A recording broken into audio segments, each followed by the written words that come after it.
අපේ කලින් වීඩියෝ එකේ අපි කතා කළා ලිවීම තුළින් ජීවිතයට කොච්චරනම් ආස්වාදයක් ලැබෙනවද කියලා. හැබැයි අද අපි කතා කරන්නේ කියවීම ගැන. මම මේක කියන්නට හිතුවේ අද මට ආරාධනාවක් ලැබුණා පොත් මුහුර්තයක කතාවක් කරන්නට.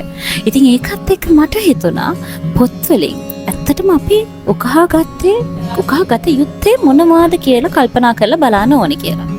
ඉතින් මම මේකෙන් කියන්නේ පොත් කියවන්න එපා කියලාවත් පොත්වල තියෙන දේවල් ඔයාගේ ජීවිතයට ගන්න එපා කියලාවත් නෙවෙයි. මම කියන්නේ අපි ඒක කරන්න ඕනේ හරීම මයින්ඩ්ෆුලි.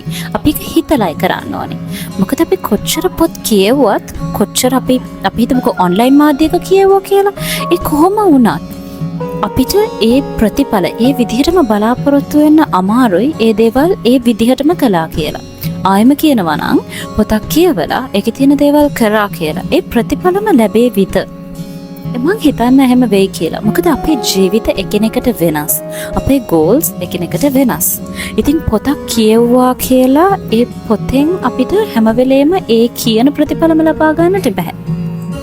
හැබැයි අපි කල්පනා කරලා බැලුවොත් කොහොමද මේක අපේ ජීවිතයට අපි ඇප්ලයි කරගන්නේ? කොහොමද අපේ ජීවිතයට මේක සම්බන්ධ කරගන්නේ? කොහොමද අපේ ජීවිතයේ අපේ සංසිද්ධීන් තුලින් මේක දකින්නේ කියලා ඔන්න එතනදී ඔයාට පුළුවන් ඔයාගේ ජීවිතයට යමක් එකතු කරගන්න. ඉතින් කියවන්නම් වාලේ පොත් කියවන්න එපා නේද? අපි පොතක් කියවද්දී අපි කල්පනා කරලා බලමු මේකෙන් අපි කොහොමද අපේ ජීවිතයට දේවල් ලබා ගන්නෙ? ඒවා කොහොමද අපේ ජීවිතෙත් එක්ක සංසන්දනය කරලා අපිට ගැළපෙනම විදිහට ඒවා අපේ ජීවිතයට උකහා ගන්නෙ කියන එක අපි පොඩක් කල්පනා කරලා බලමු. ඒ වගේම මම හිතුවා චූටි වීඩියෝ එකක් කරන්න පොත් මුහුර්තේ. මොකද මේ වගේ පළවෙනි අවස්ථාව පොත් මුහුර්තයක කතාවක් කරන්නට. ඉතින් මේ කතාවත් ඇඩ් කරන්නම් මේ වීඩියෝ එකේ අන්තිමටම කියන්න ඔයාලට මොකද හිතෙන්නේ කියලා. ඒ වගේම අපි පුරුද්දක් කරගමු අපි කියවීම තුළින් ජීවිතයට හරිම විදිහට දේවල් උකහා ගන්නට ජීවිතයට හරිම දේවල් ලබා ගන්නට.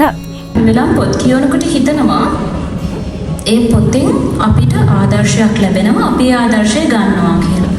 ඒත් මේ ළඟදි මගේ යාළුවෙක් එක්ක වෙච්ච සංවාදයකින් මට තේරුම් ගියා පොත් කියවල පොතේ තියෙන දේම අරගෙන අපිට ඒ අවුට්පුට් එකම ඒ රිසල්ට්ස් එකම ඒ ප්‍රතිඵලයම ලබා ගන්නට අමාරුයි.